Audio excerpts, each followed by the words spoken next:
Shalom, shalom, peuple de Dieu. Bien-aimé, aujourd'hui, je vais t'expliquer, n'est-ce pas, quelque chose que tu ressens de façon naturelle, mais que si tu ne sais pas gérer, si tu ne sais pas orienter ce sentiment, tu vas faire des dégâts. Alors, reste connecté et écoute jusqu'à la fin. Bien-aimé, est-ce que tu sais pourquoi la réussite de ton prochain te fait mal?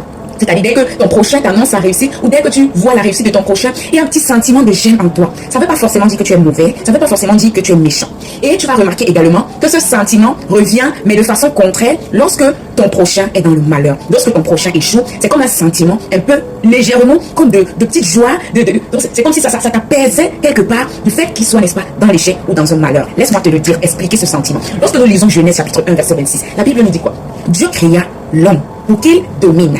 Donc, en toi, il y a ce côté dominateur. C'est quelque chose de naturel et c'est en chacun de nous. Que tu sois enfant de Dieu, que tu sois païen, que tu sois quoi, je sais pas, c'est un sentiment naturel. En nous, on a ce côté dominateur. On veut dominer, on veut être grand, on veut être supérieur, c'est naturel. Vraiment, on ne peut pas en vouloir quelqu'un parce qu'il veut être au-dessus. C'est quelque chose de naturel, c'est ancré en nous. Dieu nous a créés pour qu'on soit dans une position de domination. Alors, c'est pourquoi, n'est-ce pas, lorsque tu apprends que ton frère ou ta soeur ou ton prochain, n'est-ce pas, a une certaine réussite, qui fait comme si ça veut dépasser le niveau où toi tu es, ça veut dépasser ton niveau, tu as ce sentiment de gêne, tu as ce sentiment d'inconfort. Pourquoi? Parce que en toi, tu dois toujours dominer, tu dois toujours être au top, tu dois toujours être au-dessus. Alors quand tu te rends compte qu'il y a quelqu'un, n'est-ce pas, qui veut être au-dessus de toi, naturellement, tu vas te sentir un peu inconfortable.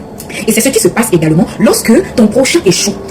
On va également se rendre compte que lorsque ton prochain t'annonce une mauvaise nouvelle, lorsque ton prochain peut-être échoue, lorsque ton prochain traverse peut-être des moments difficiles et qu'il vient t'en parler, il y aura plus ce sentiment d'inconfort parce que en ce moment, tu es comme, en fait, ton statut de dominateur est comme en sécurité. Pourquoi? Parce que son état de faiblesse pour toi te maintient, n'est-ce pas, au-dessus. Son état de difficulté, le fait qu'il passe par des moments difficiles, en fait, pour toi, ton statut de dominateur ne souffre de rien. Pourquoi? Parce qu'il n'a pas une position de te dépasser. Pourquoi? Parce qu'il passe par une situation difficile. Et c'est une sensation naturelle. Vraiment, quelqu'un ne va pas le nier. C'est quelque chose de naturel. Tu vois quelqu'un, il te dit, je vais évoluer, j'ai eu le visa, j'ai eu. Tu vas être content, mais en toi, il y a quelque chose qui est un tout petit peu inconfortable. C'est parce que, n'est-ce pas, lorsque Dieu t'a créé, il t'a créé pour dominer, il t'a créé pour être au-dessus, il t'a créé pour être super en haut, quoi. Ça veut dire que si tu n'as pas le Saint-Esprit pour t'aider à canaliser ce sentiment, pour t'aider à mieux orienter ce sentiment, tu vas faire des dégâts. Tu seras un éternel frustré, tu seras un éternel, n'est-ce pas, je sais pas, malheureux. Tu vas passer ton temps à être jaloux, à avoir des frustrations, à être crispé, à être triste, à être anxieux, à chaque fois que tu apprends ça. Pourquoi? Parce que tu n'as pas laissé le Saint-Esprit t'aider à savoir digérer, à savoir canaliser un tel sentiment. Bien-aimé, il n'y a que Dieu qui est là pour nous canaliser, parce qu'en chacun de nous, il y a ce sentiment.